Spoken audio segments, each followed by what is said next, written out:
കൂടി തിരിച്ചു പോകുന്നു. നഗരത്തിൽ മെട്രോ പില്ലറുകൾക്കടിയിൽ അന്തിയുറങ്ങുന്നത് നൂറുകണക്കിന് മനുഷ്യരാണ്. ചീറിപ്പായുന്ന വാഹനങ്ങൾക്ക് നടുവിലാണ് അപകടാവസ്ഥയിൽ സ്ത്രീകളും കുട്ടികളും ഉൾപ്പെടെ പലരും കിടക്കുന്നത്. വാഹനങ്ങൾ അങ്ങോട്ടോ ഇങ്ങോട്ടോ ഒന്ന് പാളിയാൽ ജീവൻ പോകും. കേരളത്തിന്റെ മെട്രോ നഗരത്തിൽ ജീവൻ കയ്യിൽ പിടിച്ച് രാവിരുട്ടി വെളുപ്പിക്കുന്നവരുടെ ജീവിതം ഞെട്ടിക്കുന്ന കാഴ്ചയാണ്. കലൂർ മെട്രോ സ്റ്റേഷന്റെ പരിസരത്ത് നിന്നും അലി അക്ബർ ഷാ നമുക്കൊപ്പം ചേരുന്നു. അലി, ഈ മെട്രോ സ്റ്റേഷന്റെ കീഴിലേക്ക് ഒരുപാട് പേര് കിടക്കുന്നത് നമ്മൾ കാണാറുണ്ട്. ഒരുപക്ഷെ വണ്ടി ഒന്ന് വലതുവശത്തേക്കൊന്ന് പാളിയാൽ ഇവരുടെയൊക്കെ ജീവിതം എന്നേക്കുമായി ഇല്ലാതാവും. നാട്ടികയിൽ കണ്ടതിന് പോലെയുള്ള കാഴ്ചകളൊക്കെ ആവർത്തിക്കാൻ ഒരു സെക്കൻഡ് മതിയല്ലേ അലി?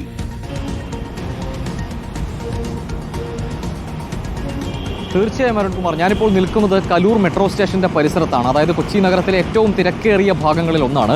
ഇവിടെയൊക്കെ റോഡ് ക്രോസ് ചെയ്യാൻ തന്നെ നമ്മൾ പെടുന്ന പെടാപ്പാട് അത് പറഞ്ഞറിയിക്കാൻ കഴിയാത്തതാണ്. അപ്പോഴാണ് ഇത്രയും ചീറിപ്പാഞ്ഞ് വാഹനങ്ങൾ പോകുന്ന ഈ റോഡിന്റെ വശങ്ങളിൽ ഈ മെട്രോ പില്ലറുകൾക്ക് കീഴെ അഭയം പ്രാപിച്ച് നിരവധി മനുഷ്യർ, പല സംസ്ഥാനങ്ങളിൽ നിന്നുള്ള നിരവധി മനുഷ്യർ അന്തിയുറങ്ങുന്നത് വലിയ രീതിയിൽ ഞെട്ടിക്കുന്ന കാഴ്ചയാണ്. സത്യത്തിൽ ഇത് മറ്റു മാർഗങ്ങളില്ലാത്ത മനുഷ്യരാണ് ഇത്തരത്തിൽ ഇവിടെ അന്തിയുറങ്ങുന്നത്.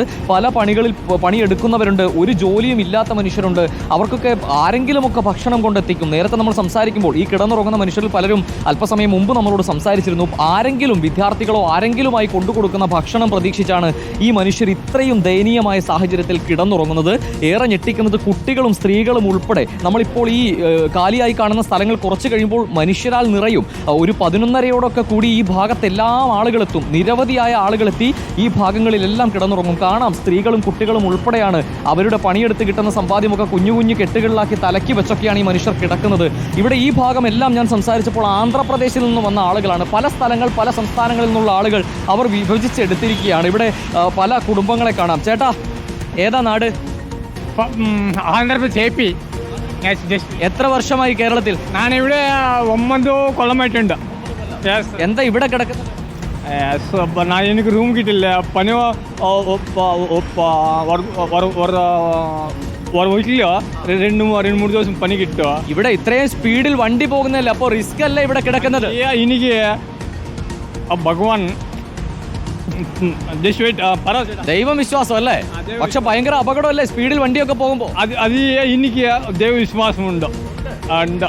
അരുൺ, കാണാം, അദ്ദേഹം കുടുംബമായിട്ട് ആന്ധ്രാപ്രദേശിൽ നിന്നുള്ള വ്യക്തിയാണ്. അദ്ദേഹത്തിൻ്റെ പേര് ശ്രീനിവാസൻ എന്നാണ്. അദ്ദേഹം മറ്റു പല ജോലികൾ പല സംസ്ഥാനങ്ങളിൽ മുൻപ് ചെയ്തിരുന്ന ആളാണ്.